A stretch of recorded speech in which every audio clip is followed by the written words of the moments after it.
Good evening, everybody. I am your host, Jack Remington, of the Jack Remington NFL channel. Sorry, I'm at work on my break. I get a 10-minute break in the first part of the shift. I get a 30-minute lunch break, and I'm not hungry tonight, and I get a 10-minute break at the second half of the shift. So I'm going to do the wild card weekend videos. My studio has been destroyed by the rainstorm we had, whatever it was, 10 days ago. If you follow my channel, you saw the damage in the other videos, so I don't need to go over that anymore.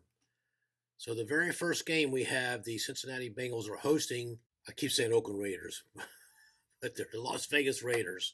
And the line opened at Cincinnati -6.5 is now 5.5. There's been some movement. There's also been some movement in the over-under. It opened at 48, got as high as 49.5. Now settle at 49. I got a couple books up here. Points bets got, if you want the over, it's -115, -115. But right now, as 8:45 p.m. Pacific time, same time zone that the Las Vegas casino sportbooks are open. We have is Cincinnati -5.5 and -110 or 110 standard, and the over under is 49. But if you want the over, it's a -115. The money line, we had the Las Vegas Raiders. If you want to bet them, no points. Money line is +200. Cincinnati's -250 according to odds from Points Bet. Both teams are 10 wins, 7 losses. The Raiders are 8 wins, 9 losses against the spread, where Cincinnati's a couple games better. They're 10-7. They're both over-under split even teams, 8 and 9 each. And they're both 5 wins and 3 losses away, and they're both 5 and 4 at home. So it sounds like a pretty even match so far. If you want to dig a little deeper, you got the Raiders. When you look on what their schedule is and what they've done this season, is really quick putting it up here. They did play the Bengals in Week 11 on November 21st. Now, they were in the throes of a 3-game skid, the Raiders. They had lost to the Giants 16-23 at New York.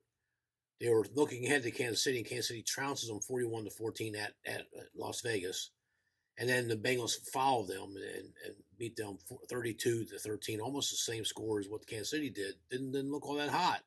But if you look deeper into that game, I'm going to pull that game up here, and if I can remember, I'll put the graphic up here so you can look at it for yourself.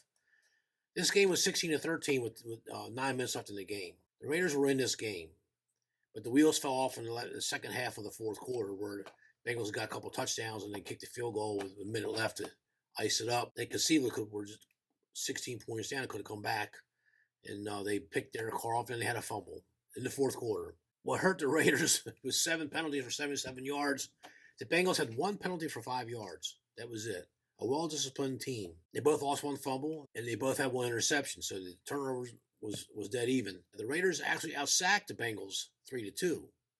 19 yards lost for the Bengals versus only 9 for Raiders. To me, I look at things like that. That tells me that the Raiders' pass rush is better in the second half of the season than it was in the first half of the season.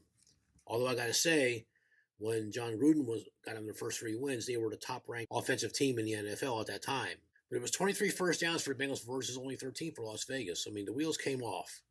They did rush for 159 yards on 38 carries. Raiders rushed for 72 yards on 18 carries. It's actually pretty comparable. Passing yards, the Raiders had 206 versus Bengals 129. That's significant. But you can't overlook the Cincinnati's 159 on the ground, though. You can't overlook that. Now, this is why I'm making this video and why I'm hoping you pay attention to me, because there's a thing called Sagarin rankings, and Jeff Sagarin has been doing this thing for 38 years, where he compares strength of schedule and stuff like that, and other methods that are beyond the scope of this video. But this is the one game Jeff Sagarin ratings and rankings is the most disparate on these two 10-7 teams. Raiders had a much tougher schedule versus the Bengals. Now, what you think about this, folks? Who do the Raiders play twice a year in their own division? There's 4 teams in each division, so you got 3 opponents in your division. You got to play them twice. That's 6 games for every team that's got to face this same kind of equality, if you want to call it that. I'm sure Tom Harris is not going to send me a Christmas card for this coming year. Anyway, no politics on my channel, right? The Raiders have to play Kansas City twice, and Kansas City trounced them twice. The Raiders had to play the Chargers twice, and they were both barn-burning games. I mean, you saw the last game of the season. I mean, of course, that was our last winner for our contest. And I got to talk about the contest in a bit, too. I may have to make a separate video for that. how we finished, and the disappointing mid-run slump cost me. Okay, like I said, they got to play Kansas City twice, and Kansas City trounced them twice. They got to play the Chargers twice, and they split the games. As a matter of fact, the Charger game was the very first game they played at the Charger after John Gruden got fired, and they got beat 28-14. So decisive, not a trouncing, but it's decisive. 4 scores to 2. So 4-2, like a baseball game, 2 runs versus 4 runs. It's competitive. But then the next week, the Raiders lost to the Bears at home, 9-20. You can see the wheels coming off, and they were having problems. And they had the Ruggs bad arrest with a kid and a dog getting killed. And they just had another DUI a month ago. And in between those 2 DUIs, they had the clown with the gun on social media. They had to fire and get rid of him. The Raiders have had more crap happen to them this year than any other team I can think of to imagine. But the Raiders also had to play the Broncos twice. Okay, they beat the Broncos 34-24 on October 19th, and they beat them again 17-13. I mean, the Broncos had they're number 4 defense in the NFL. They're not to be discarded. Let's go over to the Cincinnati board here really quick here. Who do they got to play twice? They had to play Cleveland twice. Cleveland beat Cincinnati twice this year. They beat them 16-41 on November 7th, and Cleveland beat Cincinnati 41-16. They trounced them at home at Cincinnati, and then just a throwaway game last week. They did cover the point spread though. Cleveland beat them again 21-16, but they were 6.5-point dogs. They did cover the point spread, but they played Baltimore twice, and that was their dragon that they had to slay, and they slayed that dragon, didn't they? Did they not? Okay, they slayed that dragon. They beat Baltimore the first time, 41-17 on October 24th at Baltimore. Signature game. And then they had to play them again, beat them again, 41-21. So they hung 241 burgers on Baltimore. And then they had to play Pittsburgh twice, okay? And they beat Pittsburgh twice. They beat them 24-10 at Pittsburgh, and later in the season they beat them 41-10. So they've had Pittsburgh's number. But the strength of schedule, believe me, the Raiders have a far tougher schedule than the Cincinnati Bengals, and it's not to be discounted. Case in point, Cincinnati slayed their dragon. They slayed the Baltimore Ravens 41-17 on October 24th. Then they're at the Jets. They lost 34-31. I remember, and they knocked me out of my survivor pool with that game. And they were up by 11 points in mid fourth quarter too. I still lost that game. And then let's see what else happened here. They played Jacksonville week 4, only won by a field goal, and they lost the point spread. That was a little concerning. Jacksonville got within 3 points. The game was 24-21. The Bengals had to hang on for dear life. That was concerning. They played Detroit 34-11, but the Detroit was in the game until the fourth quarter. Just going up the score here, the schedule here. That's all I can point out for now. That's very concerning. You go back to the Oakland Raiders, the Las Vegas Raiders. They had that skid. Like I told you, they lost at the Giants. I mean, how do you lose to the Giants? Kansas City and, of course, Cincinnati. But after the Cincinnati game, this is what the Raiders have done. They go at Dallas and beat them 36-33 in overtime. In the game I thought for sure they were going to lose. But then they come home and they lose to Washington 15-17. But that was a very competitive, hard-fought game, and Washington was playing very well at that time. They were on a hot streak. Then they're at Kansas City. They lose 48-9. They got trounced by Kansas City twice, like I said. They go at Cleveland and beat Cleveland 16-14. They beat the team that the Cincinnati couldn't do it in 2 tries this year. But they both did lose to the Bears. Remember that too. The Raiders went to Denver, beat them 17-13. And at Indianapolis, 23-20. And then you saw the Chargers game 35-32. One of the greatest games I think I've seen in a long time. I can't think of a game where the team, there was 3 scores in an overtime period, and the last 2 seconds decided the game. The Raiders kicked that field goal with 2 seconds left. The time expired. I've been looking through some things, and I can't find a game where a team got the ball and kept scoring with field goals. See, the game's not over if you kick a field goal. If they score a touchdown or a safety, the game's over after you flip the coin in overtime. But if you kick a field goal, the other team gets a chance, and you keep going back and forth until there's a decisive score. Well, that's what happened here. Raiders got the ball, they kicked the field goal. Chargers got it back, they kicked the field goal. Raiders got the ball back, they kicked a field goal, and that was it. So, of course, we had the Raiders on my Super Simulator. And this is a tough game to pick. Oh, injury report. I'm going to go over the injury report really quick if you don't mind, folks. Injury report.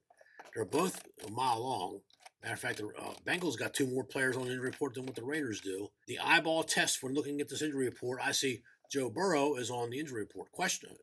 No, Joe Burrow, quarterback, probable knee. Burrow is hampered by a knee injury, but is projected that he will battle the Raiders in the AFC wildcard game. That's not good. I mean, Joe Burrow is the team right now. He's the face of that team. Looking on the Raiders side, I saw something that stuck. Jacobs, the running back for the Raiders, questionable. Jacobs is nursing a rib injury, but is projected that he will play against the Bengals in the NFC wildcard game. I got the phone call Monday night from my friend in Vegas. He told me that Jacobs was playing with a broken rib. Now, I don't know how true that is. Just Josh Jacobs, he's a great, I think he's a good running back. He's a little small. He's 5'10". He's, my height. I'm actually a half inch bigger than he is, an inch bigger than he is. And weight 220. He's got muscle. I got donuts. I hope he's got the wrong information. That doesn't do me well boding to thinking that the Raiders is going to play a running back's got a broken rib, but who knows? I love the playoffs. I love the NFL anyway. I think that the best teams got there, and I'm going to say this right here, right now. The best teams do get to the cream rises to the top. I'm going to say that and just get this out of the way. The best team always wins. I know, this team shouldn't have won. You say it all you want, but at the end of the day, when that dust settles, that winner is the winner. And I've backed it up for many years. Even when I've had tough beats, you're going to get tough beats in any business, okay? And this could be one of them. But I know I handicapped this game for you. I pointed out what I think you need to know about this wild card game, Cincinnati and the Raiders. And I got to say, I'm not playing this game. It's a pass. You think, well, why the hell you do this for if you're going to pass? Well, I need to tell you, you got to be able to pass games that you just don't like. You got to pass games that you can't get a good read on or a good feel for. Because you can't play every game. You can't keep betting. You can't keep doing that, folks. If you want to beat the NFL and you want to beat the house, your local bookie, or beat the casinos, or beat whoever you got to beat, get your contests or whatever, DraftKings, whatever you want to beat. Okay, you have to be disciplined. And I'm gonna start saying this now. This is when your money management's got to come into play. If you're betting $100 a game during the regular season and you had a budget $500 a week, you don't change that here. You keep it at $100 a week, and you only play 5 of the 6 games this weekend. I like the fact we got 6 games. Never had a Monday night playoff game, the best of my knowledge, or for anything. I've asked a couple people, and they said, no, this is the first time in history. This is a good thing, folks. It's good for the NFL. It's good for its brand, good for product. They're setting it up pretty good. So, but on this game, I am passing. Now, if I change my mind, and I do decide to take a side, or I'll put one of these teams on a teaser, and maybe I should talk about that. If you're going to tease this game, a 7-point teaser or a 6.5 point teaser, and if you do a 6-point teaser, you're getting Cincinnati plus half a point. I do 7-point and 7.5 and 8-point teasers. The juice is very high, but you get more points. And I've actually snuck out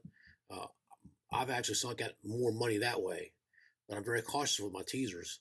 And I only do 2-team teaser. I don't do this other shit I used to do years ago. You got to remember, you got to win both your picks. And the teasers I have with people that I play with, okay. If you push the first leg of the teaser, it's a no bet. You don't have to win or lose the second. You got a 6.5 point teaser, and you got Cincinnati +1. Okay, the Raiders beat them by 21-20, and they beat them by 1. It's null and void. You don't have to win your second leg to keep break from even, or lose it and get the bookie money. Okay, now that's going away. The guys told me we don't have it next year, so they honored it this year for me and 9 other people that's in our little pool here in Southern California. I won the teaser pool, by the way. I'm only 2 of us will show the profit, and I eked out the biggest profit. I came on strong last 3 weeks with my teasers, and not for the videos here because I didn't put it up there on time, or I didn't put it on pregame.com. So I said it's a wash for the videos. So, but I still came in first. But anyway, if you're going to tease this game, we can talk about that when I do my follow-up video.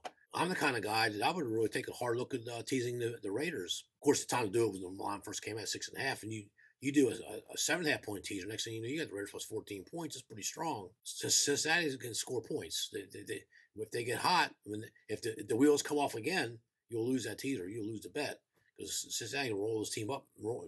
They could beat them by 24. But my official thing on this game here, I am passing this game. It's nothing personal. I'm saving my money. I'm saving my picks and my reputation for other games. And this game is not it. So you got to pass this game. There's no shame in passing. You do what you want. Okay, I'm not even going to pick the winner. I'm not giving you nothing. I am a total pass because I'm getting comments on my Facebook page and everything else. Some people are following my pics and they're going to the window. Don't do that. I'm giving you information on what I'm doing. You got to make up your own mind. And if you follow me and you lose, don't blame me. It's on you. Money management's number one. And if you can't do that, I don't want you watching my channel because you got other problems. Stay disciplined, have fun, and this is a great time of the year, the wild card games. So thank you for watching this video. It went way too long. I'm watching the time. I'll cut some of this out. Thank you. Always a great day to be an American. And I don't have my pictures up, so you remember what they were. So thank you, and stay tuned for the next video. Thank you.